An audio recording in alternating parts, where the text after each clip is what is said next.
Welcome back ناظرین کرام، آپ ہمارے ساتھ ہیں پروگرام نعت کا سلطان میں۔ ہمارے ساتھ محمد فیصل طفیل رضا قادری اور محمد اجمل موجود ہیں۔ ریزلٹس ہم انشاءاللہ اناؤنس کریں گے، لیکن اس سے پہلے میں باقر زیدی صاحب سے ریکویسٹ کروں گا کہ اگر آپ چند نعتیہ اشعار۔ میں نے آج جس نعت کا انتخاب کیا ہے جی وہ کراچی کے ہمارے ایک شاعر احمد جہانگیر صاحب ہیں جی اور نعت میں اپنا ایک اسلوب رکھتے ہیں۔ ماشاءاللہ میں وہ پیش کرنا چاہتا بسم ہوں۔ اللہ۔ سبز چمکتا در کھل جائے اور سنگھاسن ظاہر ہو، سبز چمکتا در کھل جائے اور سنگھاسن ظاہر ہو، ایک سخی آواز پکارے سندھی شاعر حاضر ہو۔ واہ واہ واہ واہ، ایک سخی آواز پکارے سندھی شاعر حاضر ہو، سورج صحرا باندھ کے ابھرے جھل مل کرتی کرنوں کا، واہ واہ، سورج صحرا باندھ کے ابھرے جھل مل کرتی کرنوں کا، طوف نبھاتا وجد میں آتا ایک سیارہ ناظر ہو، واہ طوف نبھاتا وجد میں آتا ایک سیارہ ناظر ہو، پیغمبر یہ حکم کریں کچھ مانگ، ارے کیا مانگے گا، واہ پیغمبر یہ حکم کریں کچھ مانگ، ارے کیا مانگے گا،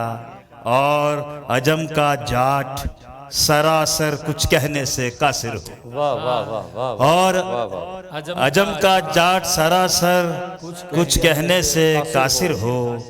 اور شعر دیکھیے، میں لفظوں کا تھال الٹ کر بازو بستہ عرض کروں، واہ واہ، میں لفظوں کا تھال الٹ کر بازو بستہ عرض کروں، مولا کوئی حرف نہیں جو پیارا یکتا نادر ہو، مولا کوئی حرف نہیں جو پیارا یکتا نادر ہو، جانے والے سب جاتے ہیں میرا بھی اسباب بندھے، جانے والے سب جاتے ہیں میرا بھی اسباب بندھے، باغیچے کی سمت روانہ سندھو دشت مسافر ہو۔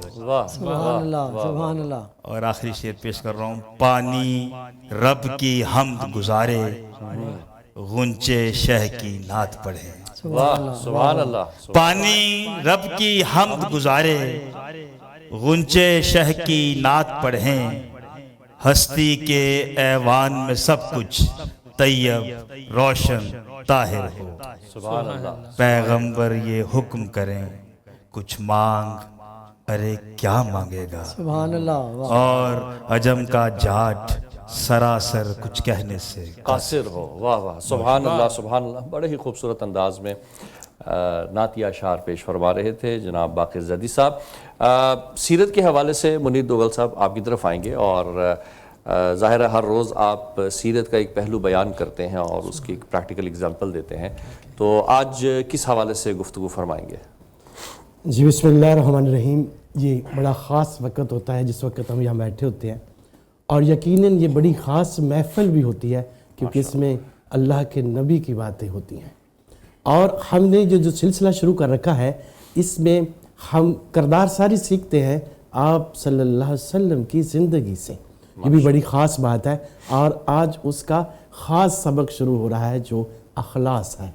اخلاص، واہ، جو اخلاص ہے یہ خوبصورتی لاتا ہے کردار سازی کے اندر، اور یہ ایک حسین امتزاج ہوتا ہے الفاظ کا اور عمل کا، سبحان اللہ، یعنی انسان جو کچھ کہتا ہے کیا وہ اس پہ عمل بھی کر رہا ہے، اور اس کی اخلاص کی مزید جو صفات ہیں وہ 5 ہیں کہ انسان میں یہ اخلاص تب بہترین بن کر ابھرتا ہے جب وہ حقیقت پسند ہوتا ہے، جب وہ صداقت والا، امانت والا، ذمہ داری والا بن جاتا ہے اور اپنی خود احتسابی کرنے لگتا ہے۔ سبحان اللہ۔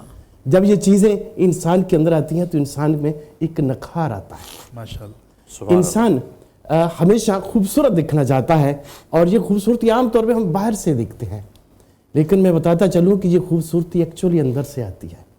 جب انسان کے اندر کا ماحول اچھا ہوتا ہے تو اس کی ریفلیکشن انسان کے جسمانی خد و خال کے اوپر بھی آنے لگتی ہے, اور جب اس کے باہر کے معاملات اچھے نہ ہوں تو اس کی روح کے اوپر بھی اس کے اثرات ہوتے ہیں. سبحان اللہ. ہم عام طور پہ بات کرتے ہیں پریکٹیکل کہ ہمیں اپنی پرسنل زندگی کے اندر اور پروفیشنل لائف کے اندر اس کا کیا فائدہ ہوتا ہے, کیونکہ آپ صلی اللہ علیہ وسلم کے جو اصول ہے اس کا ہمیں صحیح معنوں میں فائدہ تبھی ہوتا ہے جب ہم اس کو اپنی زندگی میں استعمال کرتے ہیں عام روزانہ کے معاملات کے اندر. یہ خوبی اگر کسی انسان کے اندر ہو تو وہ سب کی آنکھوں کا تارا بن جاتا ہے. فرض کیجئے میں پروفیشنل لائف کے, ہم سب پروفیشنل ہیں, اپنے اپنے 2-3 دہائیوں کی زندگی میں ہم پروفیشنلی آ گئے, تو اگر کسی نے دیکھنا ہے کہ کوئی کتنا بہترین ٹیم لیڈر ہے تو یہ صفات اس کو اپنے اندر لانی ہوگی. سبحان اللہ. کہ اس کو ہمیشہ حقیقت پسند ہونا ہوگا, وہ جب بولے سچ بولے, جو کچھ اس کے پاس ہے وہ امانت داری سے کسی کو دے, اور پھر وہ اپنی خود تصابی بھی کرنے والا ہو کہ میں نے یہ کیا تو کیا میں نے اپنی ذات کے لیے یہ کیا, اپنے فائدے کے لیے کیا, یا میں کچھ غلط تو نہیں کر گیا. یہ جب احساس انسان کے اندر پیدا ہوتا ہے تو وہ ایک احساس انسان کو حساس بناتا ہے کہ وہ ایک ایک لمحے پہ اپنے آپ کو چیک کرتا رہتا ہے کہ کہیں میں فریم سے آؤٹ تو نہیں ہو رہا ہوں, میرا جو مقصد ہے میں اس کے اندر ہوں.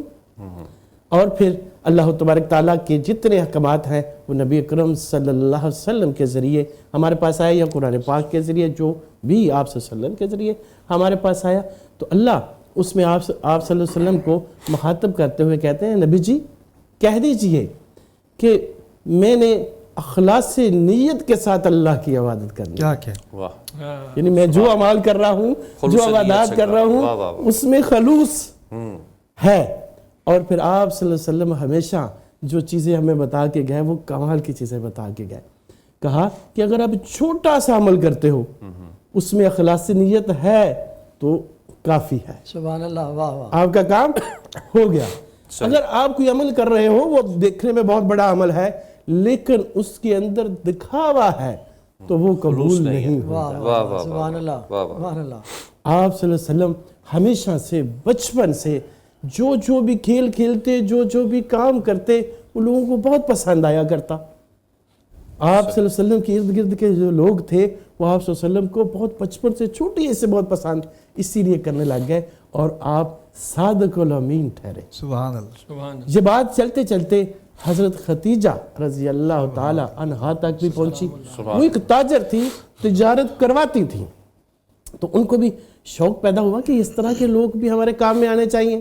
اور ہم بھی یہاں بیٹھ کے یہی کوشش کر رہے ہیں کہ ہماری باتوں سے ہمارے سننے والے جو ہیں ان کی زندگیوں میں بھی یہ چیزیں آئیں تاکہ وہ پریکٹیکلی اسلام کے اندر ہوں, تاکہ وہ سچی امتی نظر آنے لگے. جب کوئی دیکھے تو دیکھ کے کہے کیا بات ہے, یہ تو لگتا ہے جیسے نبی اکرم صلی اللہ علیہ وسلم کا امتی ہے. اسی فارمولے کے اوپر حضرت خدیجہ رضی اللہ تعالی عنہا نے نبی اکرم صلی اللہ علیہ وسلم کو اپنے بزنس کے اندر انگیج کیا. لیکن کیا عجب بات ہوئی کہ آپ صلی اللہ علیہ وسلم جس قافلے کے ساتھ جاتے وہ یوں جاتا یوں آ جاتا اور پروفٹ اس کا بڑا زبردست ہوتا. سبحان اللہ. تو بزنس مین آج بھی یہ دیکھتا ہے کہ کون سی میری ٹیم, کون سا میرا بندہ, کون سا میرا کام کرنے والا ورکر جو میرے لیے زیادہ مفید ہے. تو گویا حضرت خدیجہ رضی اللہ تعالی عنہا نے لوگوں سے پوچھا کہ اس قافلے کی پروفٹیبلٹی بہت ہائی ہوتی ہے. کہا اس میں ایک کمال ہے, جو اس قافلے کا سردار ہے وہ لوگوں کو اپنے مال کے نقص بتاتا ہے. سبحان اللہ. چھپاتا نہیں ہے. آج ہم کیا دیکھتے ہیں, ہم کچھ بیچنے جا رہے ہیں تو ہم جو پہلو نہیں دکھانے والا تو اس کو چھپا کے رکھتے ہیں. سبحان اللہ. تو کہا کہ یہ سچ بولتا ہے, یہ حقیقت پسند ہے, یہ جہاں کہیں غلطی ہوتی ہے اپنی بھی خود احتسابی کرتا ہے اور ہماری بھی کرتا ہے. یہ ان قافلے کے ساتھیوں کو بھی اتنا جوڑ کے رکھا.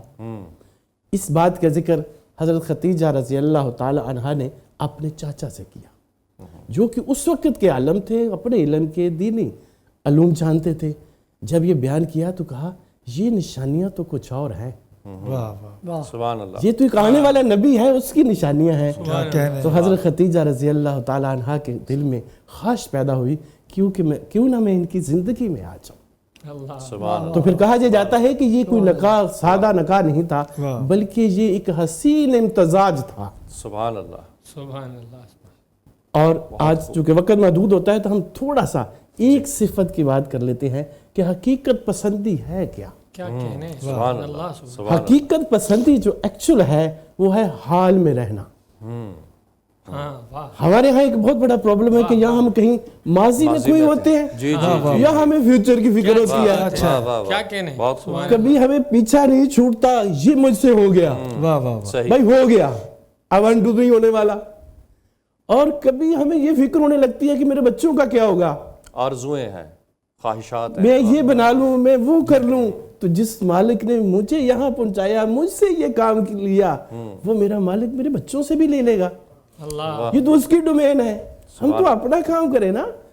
تو حال کے اندر رہنا حقیقت پسندانہ زندگی ہے. سبحان اللہ. نبی اکرم صلی اللہ علیہ وسلم کی زندگی ایسے معاملات سے بھری پڑی ہے. ماشاء اللہ. آپ معاف کرنے والوں میں سے تھے، معاف کرنے کی ترغیب دینے والوں میں واہ تھے. واہ. بے شک.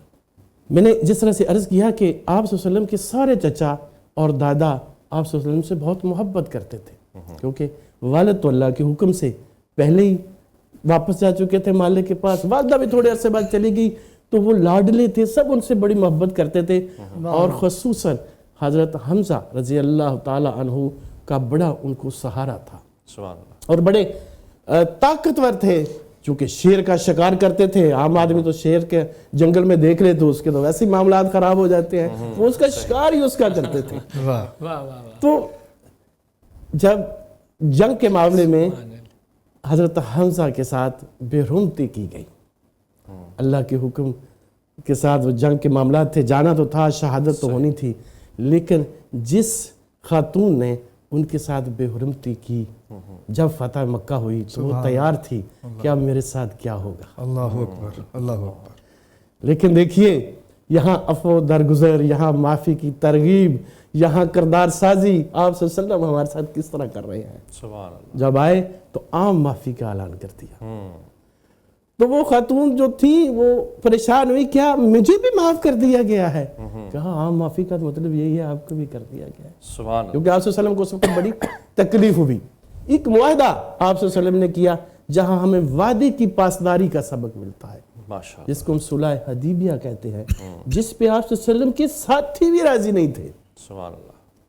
تو آپ صلی اللہ علیہ وسلم نے اس وقت یہ حقیقت پسندانہ، اس وقت کی جو ڈیمانڈ تھی، جو ضرورت تھی، جس کے بغیر گزارا نہیں تھا، وہ فیصلہ کیا.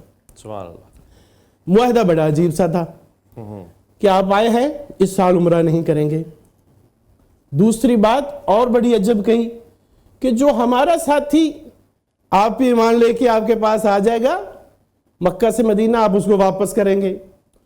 جو آپ کا ساتھی مدینہ سے مکہ آ جائے گا اس کو ہم واپس نہیں کریں گے. واہ سبحان اللہ. کیسی عجب سی بات ہے. صحیح.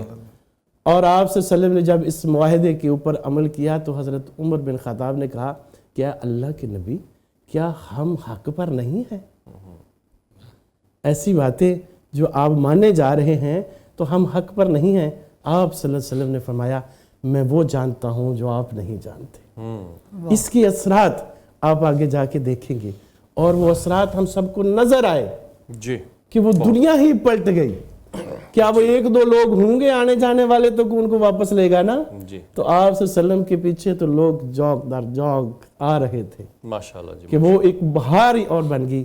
تو یہ وہ اعمال ہے، اگر ہم اپنی زندگیوں میں اس کو لے آئیں تو کیا بات ہے. جزاک اللہ. جزاک اللہ. بہت ہی خوبصورت انداز میں بیان فرما تھے، اور ایک میٹھا انداز ہے منیر دوگل صاحب کا.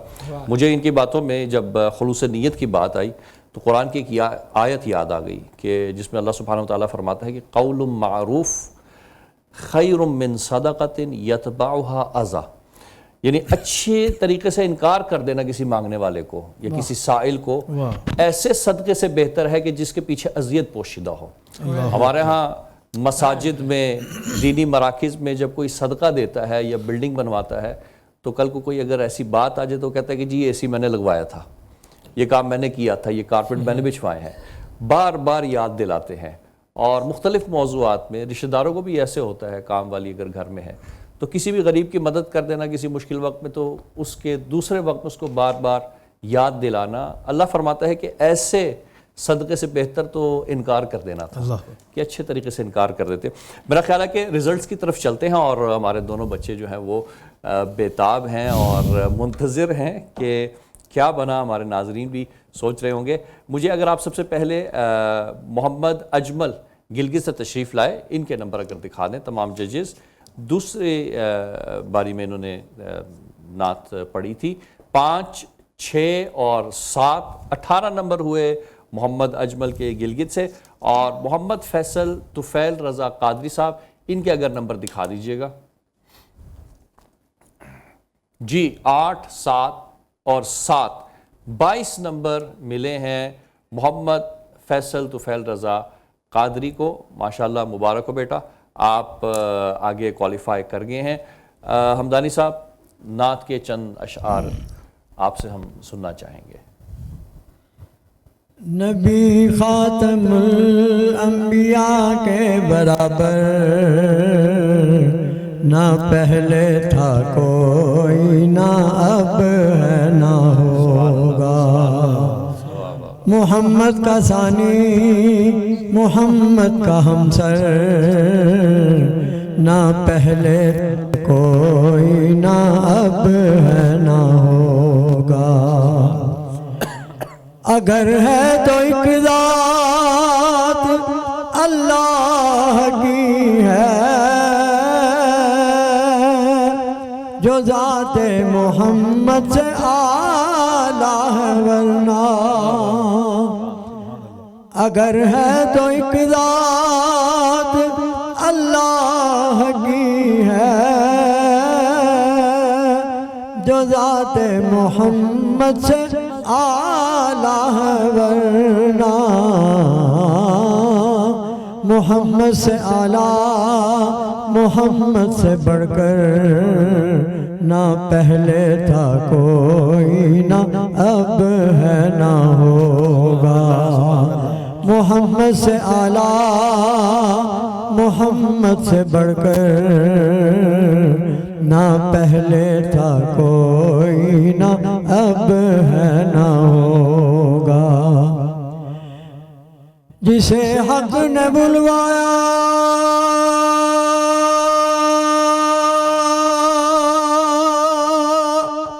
عرش اولا پر، ہوئے فضل حق سے وہ مہمان